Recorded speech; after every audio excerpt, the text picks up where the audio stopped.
The extraordinary new images, the emperor penguins and their fight for survival, what scientists have learned about the one egg they lay a year, and why it's at risk. From ABC News World Headquarters in New York, this is World News Tonight with David Muir.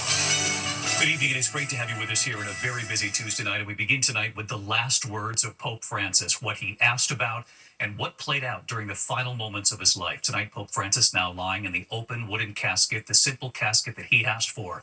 The funeral we now know will be on Saturday morning, 10 a.m. local time there at the Vatican, 4 a.m. here in the U.S. I'll be at the Vatican with our team, and of course, we'll carry it live for you right here in the United States. Pope Francis, seen for the first time since his death Monday morning, lying in this simple coffin, the one that he chose, at the chapel of the Santa Maria residence where he lived.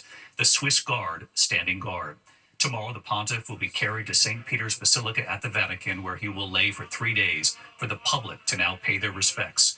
Cardinals from around the world are now gathering at the Vatican to plan the funeral, and then, of course, the conclave, the secret ancient ritual in the Sistine Chapel, where the Pope's successor will be named.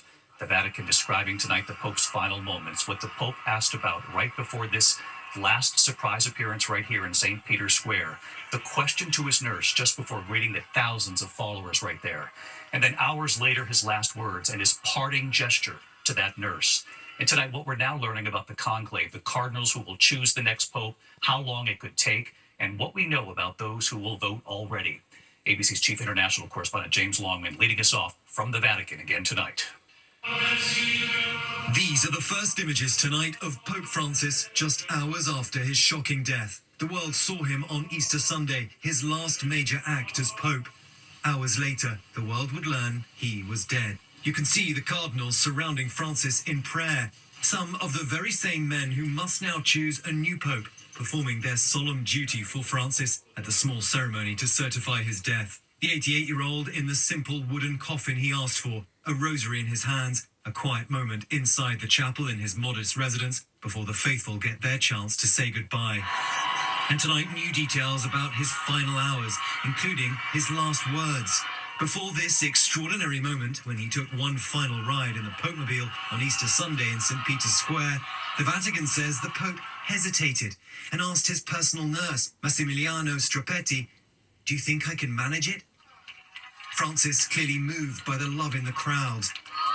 Moments like these, a baby lifted up to him, the Pope then offering a blessing. When it was over, Francis thanked his nurse for reassuring him that he could do it. Filled with gratitude, he said, "Thank you for bringing me back to the square." The Vatican says Francis then rested and had a quiet dinner and went to bed. It was just hours later, at 5:30 in the morning on Monday, that his health took a tragic turn. 1 hour later, 6:30 a.m., Francis gestured farewell with his hand to his nurse Strapetti, and in the end, he suffered a stroke and heart failure, and by 7:35, he was dead.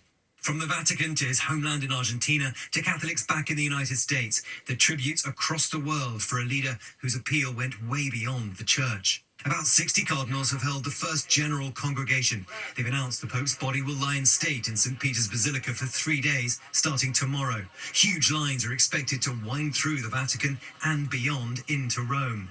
All before his funeral, Saturday at 10 a.m. local time, 4 a.m. for those watching back in the States. President Trump and First Lady Melania joining dignitaries from around the world. And tonight, Pope Francis's final wishes, revealed in his will, now being prepared. Francis did not choose the vaulted serenity of St. Peter's Basilica to be buried in. Instead, he chose this church, St. Mary Major, a stunning building. But this is right in the centre of busy, noisy Rome. And that is exactly what Francis was all about, being close to regular people. We met the Morrison Sherritt family from Washington, D.C. What do you think made Francis different for you? I feel like he liked to talk to the people a lot more. I feel like he was a lot more open. I'm hoping that the next one will be a little more conservative, to be honest. Yeah. Tonight, with funeral plans now set, the world's attention will soon be focused on the cardinals and the secret ritual of choosing the next pope, the conclave. They will convene inside the Sistine Chapel, sworn to secrecy. No one leaves until a new pope is chosen. Francis appointed some 80% of the cardinals who will now choose the next pope, but it's no guarantee they'll choose someone like him. Using private ballots, more than 100 cardinals will vote to choose Pope Francis's successor. The candidate must win 2/3 majority, which could take multiple votes. Twice a day, ballots will be burned and smoke released from the Vatican's chimney. Black meaning no winner. White signals a new pope and a new chapter for the church. They are seeking to really determine the signs of the times. What is it that the church needs now? What is it that the world needs now? And after Francis, his humility, his tolerance, the cardinals must decide, what kind of man does the church need now? So let's bring James Longman back in live from the Vatican tonight. And James, Pope Francis's funeral again set for Saturday. ABC News, of course, as you know, will carry it live starting at 3:30 a.m. Saturday morning. You'll be part of this team. And as the world mourns Pope Francis, of course, as you point out, the attention will soon turn to that secret ritual, the conclave, after Francis is laid to rest. And the world will, of course, wait for that white smoke you showed us, signaling a new pope has been chosen. So, James, just remind our audience watching here, how soon does the conclave actually begin after the funeral? And then how long after we see that actual white smoke, that signal, does the Vatican actually announce who the new pope is?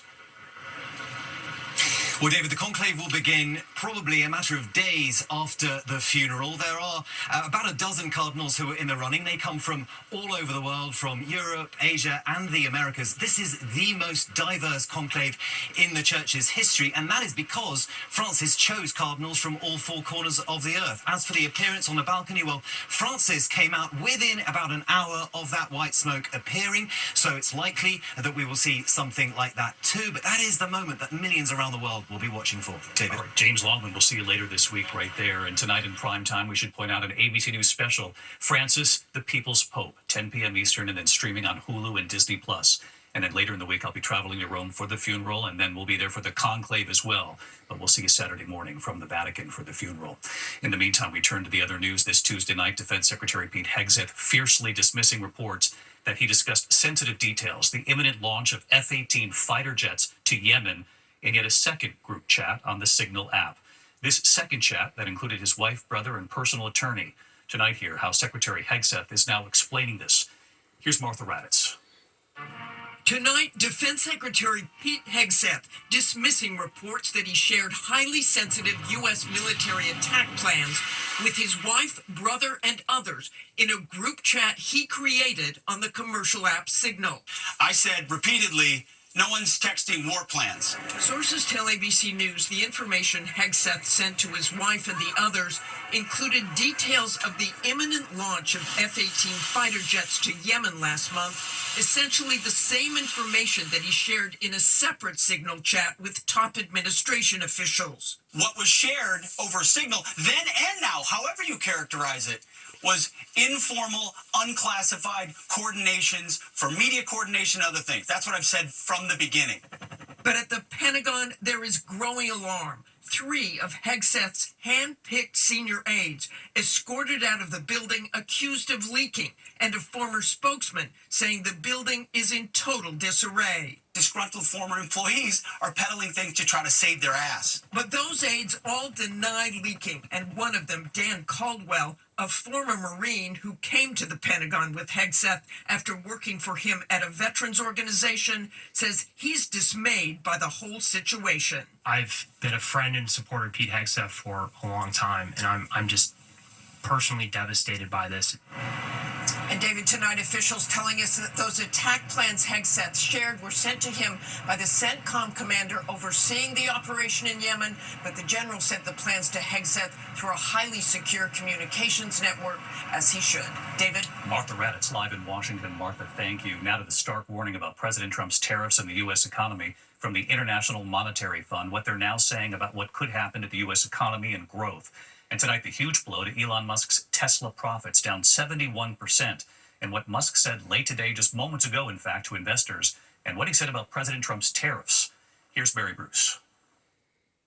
Tonight, a stark warning from the International Monetary Fund. President Trump's tariffs will slow down economic growth around the world, with the United States taking a significant hit. It comes as Wall Street is heading towards its worst April since the Great Depression in 1936, and as the White House tries to reassure anxious investors. Treasury Secretary Scott Bessent telling a J.P. Morgan conference he expects a, quote, de-escalation of the trade war with China, saying the current situation is unsustainable. but the administration sending mixed signals about the state of the talks with China. The president today painting a rosy picture. We're going to be very nice.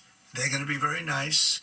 And we'll see what happens, but ultimately they have to make a deal. I think it's a process that's going to go pretty quickly. But behind closed doors, the Treasury Secretary telling J.P. Morgan something very different, acknowledging China is going to be a slog in terms of negotiations. Mr. President, you said you're ultimately going to make a deal with China, but where do things stand right now? Have you talked to him? The Secretary said these negotiations are going to be a slog. My relationship with President Xi is great. So you've talked? It's been great for a long time. We've had a very good relationship, and I think we'll make a deal with China. The president today also making a point of saying he has no intention of firing Federal Reserve Chairman Jerome Powell. Yesterday, the Dow taking a dive after Trump attacked Powell on social media, calling him a, quote, major loser. The president now seeming aware his knocks on the Fed chief can rattle global markets. I have no intention of firing him. I would like to see him be a little more active in terms of his idea to lower interest rates. Stocks have been on a roller coaster ride since Trump announced his tariffs, with one company seeing a notable plunge in profits. Tesla tonight announcing its profits have plunged a staggering 71% in the first quarter of this year, since CEO Elon Musk took a major role in the Trump administration. The company acknowledging, quote, political sentiment likely played a role. Musk, who has taken a chainsaw approach to slashing tens of thousands of federal jobs, tonight telling Tesla investors he will soon be spending a lot more of his time focused on his business. I think I'll continue to spend, a day or two per week on government matters for as long as the president would like me to do so, and as long as it is useful. But starting next month, I'll be allocating far more of my time to Tesla, and now that the major work of establishing the Department of Government Efficiency is done. And Musk told his investors that he has been advocating to Trump for lower tariffs, but saying ultimately this is up to the president. David. Mary Bruce at the White House. Mary, thank you. Now to Boston tonight, the second murder trial of Karen Reed now underway. She's accused of running down her boyfriend in her SUV, a Boston police officer. Her defense team says she's being framed. And tonight, the rare move, the alternate juror from the first trial, now on Karen Reed's defense team. Here's Matt Gutman. It's the case that has captivated millions across the country and deeply divided a Boston suburb. Free Karen Reed! Tonight, nearly a year after the last jury found themselves hopelessly deadlocked, Karen Reed's second murder trial for killing her police officer boyfriend is underway. I hit him. Oh my God, I hit him.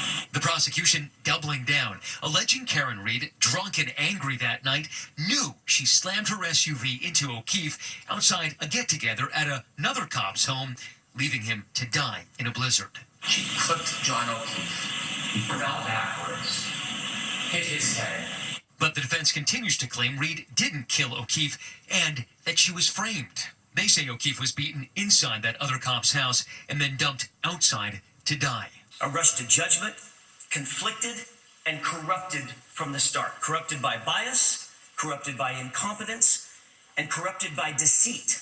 The prosecution signaling they'll prove their case by using Karen's own words, showing what they call her shifting narrative in her many interviews. I mean, I didn't think I hit him, but could I have clipped him? Could I have tagged him in the knee and incapacitated him? He didn't look mortally wounded. But Reed's telling me in 2023 she could never have clipped O'Keefe. Could you have been angry enough and slightly drunk because he had annoyed you that in the fit of rage you just backed up and tried to tap him? I would never. And David, that first jury, of course, hopelessly deadlocked. And as you just mentioned, the defense for Karen Reed making the unusual move of bringing on a former alternate jury from that first jury, Victoria George, hoping she could help take them from a hung jury to an acquittal, David. That's a real twist. Matt Gutman, who's followed this case from the start. Thanks, Matt. Tonight, Health Secretary Robert F. Kennedy Jr. revealing a significant change when it comes to food dyes. He's now planning to phase out 8 artificial food dyes that color so much of the food at your grocery store. They're found in popular products, everything from Cheetos to M&Ms, Skittles. He has long argued the dyes could be harmful. He wants them removed by the end of 2026. When we come back here tonight, the Super Bowl champ and his video plea, you'll see it, to the person who stole his car. Well, what's happened now, and you'll see the moment police move in on this. Then the images coming in at this hour. This is a large fire exploding in size right here in the Northeast. Evacuations at this hour. Part of a major highway has been shut down in a moment. Not really big. Tonight we're tracking these images, a large wildfire burning out of control. This is Ocean County, New Jersey. Mandatory evacuations underway in parts of Ocean Township tonight. More than 1,200 acres already burned. Authorities have closed down parts of the Garden State Parkway at this hour. When we come back to the papacy of Pope Francis in one word: humility, modesty, accessibility, mercy, mercy, mercy. It's beautiful. Fratelli e sorelle, buonasera. Celebrating Francis, the People's Pope, tonight on ABC. On this Earth Day, what the Emperor Penguins now face.